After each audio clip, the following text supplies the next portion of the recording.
নব্বই দশকের অধিকাংশ ছেলেমেয়েরই প্রিয় লেখক হুমায়ুন আহমেদ। আর তার সৃষ্টি অনেকগুলো লেখার মধ্যে হিমু সিরিজটা অনেকের কাছে অনেক পছন্দের।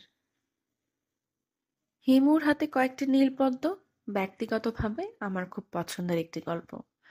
আজ এটি পড়ে শোনাচ্ছি।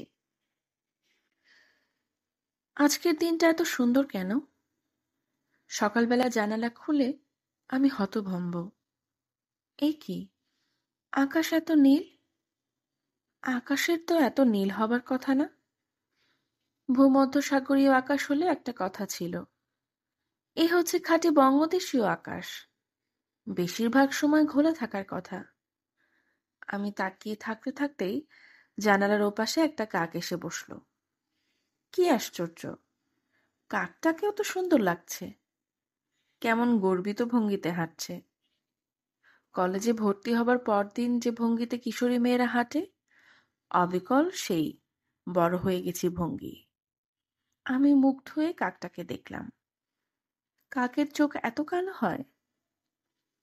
কবি সাহিত্যিকরা কি এই জন্যই বলেন কাকচক্ষু জন? আচ্ছা, আজ সব সুন্দর সুন্দর জিনিস চোখে পড়ছে কেন? আজকের তারিখটা কত? দিন তারিখের হিসাব রাখি না, কাজেই তারিখ কত বলতে পারছি না। একটা খবরের কাগজ কিনে তারিখটা দেখতে হবে। মনে হচ্ছে আজ একটা বিশেষ দিন। আজকের দিনটার কিছু একটা হয়েছে। এই দিনে অদ্ভুত ব্যাপার ঘটবে। পৃথিবী তার রূপের দরজা আজকের দিনের জন্য খুলে দেবে। কাজেই আজ সকাল থেকে জীবনানন্দ দাশ মার্কা হাঁটা দিতে হবে। 1000 বছর ধরে আমি হাঁটিতেছি পৃথিবীর পথে মার্কা হাঁটা। আমি ধর্মর করে বিছানা ছেড়ে নামলাম। নষ্ট করার মতো সময় নেই। কাকটা বিশ্বত গলায় ডাকল, কা কা। আমার ব্যস্ততা মনে হয় তার ভালো লাগছে না। পাখিরা নিজেরা খুব ব্যস্ত থাকে, কিন্তু অন্যদের ব্যস্ততা পছন্দ করে না। মাথার উপর ঝাঝালো রোদ, লু হাওয়ার মতো গরম হাওয়া বইছে। গায়ের হলুদ পাঞ্জাবি ঘামে ভিজে একাকার। পাঞ্জাবি থেকে ঘামের বিকট গন্ধে নিজেরই নাড়িভুড়ি উল্টে আসছে। তারপরেও আজকের দিনটার সৌন্দর্যে আমি অভিভূত। হঠাৎ কোনো বড় সৌন্দর্যের মুখোমুখি হলে স্নায়ু অবশ হয়ে আসে। সকাল থেকে আমার স্নায়ু অবশ হয়ে আছে। এখন তো আরো বাড়ল। আমি দাঁড়িয়ে পড়লাম। সৌন্দর্যের কথাটা চিৎকার করে সবাইকে জানাতে ইচ্ছা করছে। মাইক ভাড়া করে রিক্সা নিয়ে শহরে ঘোষণা দিতে পারলে চমৎকার হতো। হে ঢাকা নগরবাসী, আপনাদের দৃষ্টি আকর্ষণ করছি। আজ 9 চৈত্র 1402 সাল।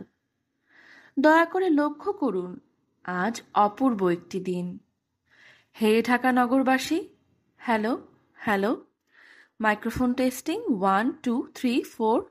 আজ 9 চৈত্র 1402 সাল।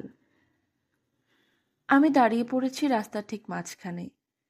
বিজয় সরণির বিশাল রাস্তা, মাঝখানে দাঁড়ালে কোনো অসুবিধা হয় না। রিক্সা, গাড়ি সব পাশ কাটিয়ে চলে যেতে পারে। তারপরেও লক্ষ্য করলাম কিছু কিছু গাড়ির ড্রাইভার বিরক্ত চোখে আমার দিকে তাকাচ্ছে, বিড়বিড় করছে, নির্ঘাত গালাগালি। গাড়ির মানুষেরা মনে করে পাকা রাস্তা বানানো হয়েছে শুধুই তাদের জন্য। পথচারীরা হাঁটবে ঘাসের ওপর দিয়ে, পাকা রাস্তায় পা ফেলবে না। রাস্তার ঠিক মাঝখানে দাঁড়িয়ে আমার বেশ চমৎকার লাগছে। নিজেকে ট্রাফিক পুলিশ বলে মনে হচ্ছে। ইচ্ছে করছে পাজরো টাইপ দামি কোনো গাড়ি থামিয়ে গম্ভীর গলায় বলি, দেখি লাইসেন্সটা, ইন্স্যুরেন্সের কাগজপত্র আছে, ফিটনেস সার্টিফিকেট। এক্সস্ট দিয়ে ভক ভক করে কালো ধোঁয়া বেরোচ্ছে। নামুন গাড়ি থেকে। আজকের দিনটা এমন যে মনের ইচ্ছা তৎক্ষণাৎ পূর্ণ হলো। একটা পাজেরো গাড়ি আমার গা ঘেঁষে হুড়মুড় করে থামলো। লম্বাটে চেহারার এক ভদ্রলোক জানালা দিয়ে মাথা বের করে বললেন, হ্যালো ব্রাদার, সামনে কি কোনো গন্ডগোল হচ্ছে? আমি বললাম, কি গন্ডগোল? গাড়ি ভাঙাভাঙি হচ্ছে নাকি? জি না। পাজেরো হুশ করে বের হয়ে গেল। পাজেরো হচ্ছে রাজপথের রাজা। এরা বেশিক্ষণ দাঁড়ায় না, কেমন গাম্ভীর্য নিয়ে চলাফেরা করে, দেখতে ভালো লাগে। মনে হয়, আহা, এরা কি সুখেই না আছে। পরজন্মে মানুষের যদি গাড়ি হয়ে জন্মানোর সুযোগ থাকতো, আমি পাজেরো হয়ে জন্মাতাম। পাজেরোর ভদ্রলোক গাড়ি ভাঙাভাঙি হচ্ছে কিনা কেন জানতে চেয়েছেন বুঝতে পারছি না। আজ হরতাল, অসহযোগ এসব কিছু নেই। দুদিনের ছাড় পাওয়া গেছে, তৃতীয় দিন থেকে আবার শুরু হবে। আজ আনন্দময় একটা দিন। হরতালের বিপরীত শব্দ কি? আনন্দতাল। সরকার এবং বিরোধী দল সবাই মিলে একটা বিশেষ দিনকে আনন্দতাল ঘোষণা দিলে চমৎকার হতো। সকাল সন্ধ্যা আনন্দতাল। সূর্য ওঠার সঙ্গে সঙ্গে দোকানপাট সব খুলে যাবে। সবাই সবার গাড়ি নিয়ে হর্ন বাজাতে বাজাতে রাস্তায় নামবে।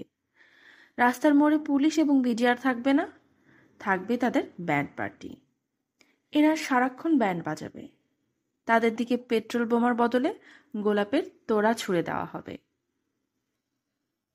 হিমু ভাই না? আমি চমকে তাকালাম। গাঢ় মেরুন রঙের একটা গাড়ি আমার পাশে থেমেছে। গাড়ির চালকের সিটে যে বসে আছে তাকে দেখাচ্ছে পদ্মিনী গোত্রের কোনো তরুণীর মতো। কুইন অফ সেবা, হার রয়্যাল হাইনেস বিলকিস হয়তো 18-19 বছর বয়সে এই মেয়ের মতোই ছিল। কিং সোলাইমান বিলকিসকে দেখে অভিভূত হয়েছিলেন। আমারও অভিভূত হওয়া উচিত। অভিভূত হতে পারছি না, কারণ মেয়েটিকে চিনতে পারছি না। চেনা চেনাও মনে হচ্ছে না। এ কে? হিমু ভাই, আমাকে চিনতে পারছেন না? এখন পারছি না, তবে চিনে ফেলব। আমি মারিয়া। ও আচ্ছা, মারিয়া। কেমন আছেন? আপনি চিনতে পারেননি। চিনতে পারলে আপনি করে বলতেন না। ও চিনেছি। তুই এত বড় হয়েছিস, আশ্চর্য। যাকে বলে পারফেক্ট লেডি। ঠোঁটে লিপস্টিক ফিপস্টিক দিয়ে তো বেড়াছাড়া করে ফেলেছিস। আপনি এখনো চেনেননি। চিনলে তুই তুই করে বলতেন না। তুই বলার মতো ঘনিষ্ঠতা আপনার সঙ্গে আমার ছিল না। ছিল না বলে যে ভবিষ্যতে হবে না তা তো না। ভবিষ্যতে হবে ভেবে তুই বললাম। আপনি রাস্তার মাঝখানে দাঁড়িয়ে কি করছেন? কিছু করছি না। অবশ্যই কিছু করছেন। দূর থেকে মনে হলো হাত পা নেড়ে বক্তৃতা দিচ্ছেন। পাগল টাগল হয়ে যাননি তো? শুনেছি পাগলরা রাস্তার মাঝখানে দাঁড়িয়ে বক্তৃতা দেয়, ট্রাফিক কন্ট্রোল করে। এখনো পাগল হইনি, তবে মনে হচ্ছে শিগগিরই হব। তুই নিজেও গাড়ি নিয়ে রাস্তার মাঝখানে দাঁড়িয়ে আছিস। লোকে তোকেও মহিলা পাগল ভাবছে। তুই তুই করবেন না। কেউ তুই তুই করলে আমার ভালো লাগে না। আপনি কি আসলে আমাকে চিনতে পারছেন না? না, কেউ আমাকে চিনতে না পারলেও আমার ভালো লাগে না। যাই হোক, সামনে কি গন্ডগোল হচ্ছে? গাড়িটারি ভাঙা হচ্ছে? না, পাজেরোর মালিকেরা অতি সাবধানী হয়। গন্ডগোলের ত্রিসীমানায় তারা থাকে না। পাজেরো যখন গিয়েছে তখন তোমার গাড়িও যেতে পারবে। গাড়ি সম্পর্কে আপনার কোনো ধারণা নেই বলে আপনি এরকম বলতে পারছেন। আমার গাড়িটা পাজেরোর চেয়েও অনেক দামি। এটা একটা রেসিং কার। চড়তে কি খুব আরাম? চড়তে চান? হুম, চাই। তাহলে উঠে বসুন। আমি গাড়ির পেছনের দিকে উঠতে যাচ্ছিলাম। অবাক হয়ে দেখলাম এই গাড়ির দুটা মাত্র সিট। হাত পা এলিয়ে পিছনের সিটে বসার কোনো উপায় নেই। বসতে হবে ড্রাইভারের পাশে। মারিয়া বলল, সিট বেল্ট বাঁধুন। আমি বললাম, সিট বেল্ট বাঁধতে পারবো না, দড়ি দিয়ে বাঁধা ছাতা হয়ে গাড়িতে বসতে ইচ্ছা করে না। গাড়িতে যাব আরাম করে। আমি কি গরু ছাগল যে আমাকে বেঁধে রাখতে হবে? কথা বাড়াবেন না হিমু ভাই, সিট বেল্ট বাঁধুন। আমি খুব দ্রুত গাড়ি চালাই। অ্যাক্সিডেন্ট হলে সর্বনাশ। এরকম গিজ গিজ ভিড়ে তুমি দ্রুত গাড়ি চালাবে কি করে? শহরের ভেতরে ভিড়, বাইরে তো ভিড় না। আমি ঢাকা চিটাগং হাইওয়েতে চলে যাব। 200 কিলোমিটার স্পিড দিয়ে গাড়িটা কেমন পরীক্ষা করব। কেনার পর থেকে আমি গাড়ির স্পিড পরীক্ষা করতে পারিনি। আমি শুকনো গলায় বললাম, ও আচ্ছা। মারিয়া গাড়ি চালানোয় খুব ওস্তাদ, আমার এরকম মনে হচ্ছে না। হুটহাট করে ব্রেক কষছে। সাজগোজের দিকে যে মেয়ের এত নজর, অন্যদিকে তার নজর কম থাকার কথা। পরনে লাল পাড় হালকা রঙের শাড়ি। শাড়ি পরে গাড়ি চালাচ্ছে কি করে? এক্সেলেটরের চাপ না পড়ে শাড়িতে পা বেঁধে যাবার কথা। গলায় লাল রঙের পাথরের লকেট। সবচেয়ে বড় পাথরটা পায়রার ডিমের সাইজ। কি পাথর এটা? পাথরের নাম জিজ্ঞেস করতে যাচ্ছিলাম, তার আগেই মারিয়া এমনভাবে ব্রেক কষলো যে উইন্ডশিল্ডে আমার মাথা লেগে গেল। মারিয়া বলল, সিট বেল্ট থাকায় বেঁচে গেলেন। সিট বেল্ট বাঁধা না থাকলে মাথার ঘিলু বেরিয়ে যেত। মারিয়া, জি? তুমি কত স্পিডে গাড়ি চালাবে বললে? 200 কিলোমিটার, 125 মাইল পার আওয়ার। আমার এখন মনে পড়ল, আমি তো তোমার সঙ্গে যেতে পারবো না। খুব জরুরি একটা কাজ আছে জিপিওতে। আজগর নামে এক লোক আছে, জিপিওর সামনে বসে থাকে, লোকজনদের চিঠি লিখে দেয়। সে খবর পাঠিয়েছে তার সঙ্গে যেন দেখা করি। আমার খুব বন্ধু মানুষ। আমি 200 কিলোমিটার স্পিডে গাড়ি চালাবো, এটা শুনেই আপনি আসলে আমার সঙ্গে যেতে ভয় পাচ্ছেন। খানিকটা তাই। ভয় পাওয়াটা তো দোষের না। তোমার মতো একজন আনাড়ি ড্রাইভার যদি 200 কিলোমিটার স্পিড দেয়, তাহলে আমার ধারণা গাড়ি রাস্তা ছেড়ে আকাশে উড়ে যাবে।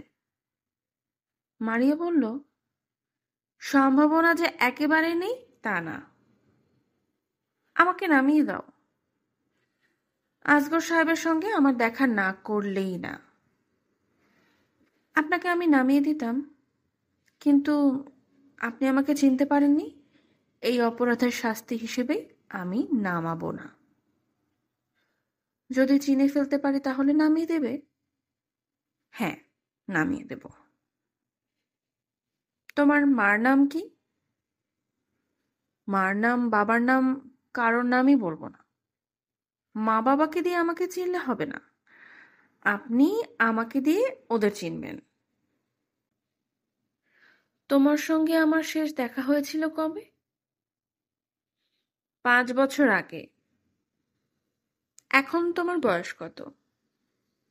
20। 5 বছর আগে বয়স ছিল 15।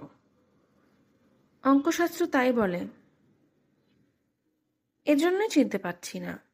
15 বছরের কিশোরী 5 বছরে অনেকখানি বদলে যায়। শুঁয়োপোকা থেকে প্রজাপতি হবার এই ব্যাপারটা এর মধ্যেই ঘটে। ফর ইওর ইনফরমেশন, আমি কখনোই শুঁয়োপোকা ছিলাম না। জন্ম থেকেই আমি প্রজাপতি। তোমাদের বাসাটা কোথায়? তাও বলবো না। তোমাদের বাসায় আমি প্রায় যেতাম। একসময় যেতেন, গত 5 বছরে যাননি। কেন যেতাম? আমার এক সময় ধারণা ছিল আমাকে দেখার জন্য যেতেন। এখন সেই ভুল ভেঙেছে। ও, তুমি আসাদুল্লাহ সাহেবের মেয়ে মরিয়ম? মরিয়ম না, মারিয়া। আপনি মরিয়ম ডাকতেন। রাগে গা জ্বলে যেত। এখনো জ্বলে যাচ্ছে। খ্যাঁচ করে শব্দ হলো। গাড়ি রাস্তার উপর থেমে গেল। মরিয়ম বলল, নেমে যান। আপনি আমাকে চিনতে পেরেছেন, কাজেই পূর্ব চুক্তি অনুযায়ী নামিয়ে দিচ্ছি। না, নামাতে হবে না। শুরুতে তোমাকে যতটা আনাড়ি ড্রাইভার মনে হয়েছিল, এখন ততটা মনে হচ্ছে না। লং ড্রাইভের সঙ্গী হিসেবে আপনাকে আমার মনে ধরছে না। ঘামের গন্ধে আমার দম আটকে আসছে। তোমার বাবা কেমন আছেন? ভালো না। বেশি দিন বাঁচবেন বলে মনে হয় না। মৃত্যুর জন্য অপেক্ষা করছেন। উনি আপনার কথা প্রায় বলেন। আপনার কোনো ঠিকানা আমাদের জানা নেই বলে আপনার সঙ্গে যোগাযোগ করতে পারিনি। ঠিকানা দিচ্ছি, ঠিকানা লিখে রাখো। কোনো দরকার নেই। আপনি কখনো এক ঠিকানায় বেশি দিন থাকেন না। আমাকে ঠিকানা দিয়ে আপনি বাসা বদল করে ফেলবেন। তাহলে তোমাদের টেলিফোন নাম্বারটা দাও, আমি টেলিফোনে খোঁজ নেব। টেলিফোন নাম্বার আপনাকে দিয়েছি। নাম্বার যেন ভুলে না যান সেই ব্যবস্থাও আমি করেছিলাম। একটু চিন্তা করলে নাম্বার মনে পড়বে। আর একটা কথা, আমার ধারণা আপনি প্রথম দেখাতে আমাকে চিনেছিলেন, তারপরও না চেনার ভান করেছেন। আপনি একটা অন্যায় করেছেন। বলুন সরি। সরি। কিশোরী বয়সে গভীর আবেগ নিয়ে আপনাকে একটা চিঠি লিখেছিলাম। আপনি চিঠির জবাব দেননি। সাংকেতিক ভাষার চিঠি, পাঠোদ্ধার করতে পারেনি। আবারও একটা মিথ্যা বললেন। পাঠোদ্ধার আপনি ঠিকই করেছিলেন। পাঠোদ্ধার করেই আপনি ঘাবড়ে গেছেন, আর আমাদের বাড়ির ত্রিসীমানায় আসেননি। তা না, নানান ঝামেলা গেল, আমার দুঃসম্পর্কের এক বোন মারা গেল, কিডনি ফেইলিওর। হিমু ভাই, আপনি কি সবসময় মিথ্যা কথা বলেন? তা বলি। আমার দিকে তাকিয়ে দেখুন, আমি আমার 20 বছর জীবনে কোনোদিন মিথ্যা কথা বলিনি। কষ্ট করে আর 5 বছর যদি মিথ্যা না বলে থাকতে পারো, তাহলে মহিলা মহাপুরুষ হয়ে যাবে। শুধুমাত্র মহাপুরুষেরাই 25 বছর মিথ্যা না বলে থাকতে পারেন। মারিয়া শুকনো গলায় বলল, মহাপুরুষ বিষয়ক এই তথ্য জানতাম না, শিখে রাখলাম। আমি বললাম, আবার ক্রমাগত মিথ্যা কথা বলাও মহাপুরুষদের লক্ষণ। সাধারণ মানুষ কখনো ক্রমাগত মিথ্যা বলতে পারে না, এটাও শিখে রাখো। হিমু ভাই, আমি যাচ্ছি। মারিয়া গাড়ি নিয়ে হুশ করে বের হয়ে গেল। মাথায় এখন আর রোদ লাগছে না। অল্প সময়ের ভেতরে কোথেকে মেঘ এসে জমা হয়ে গেছে।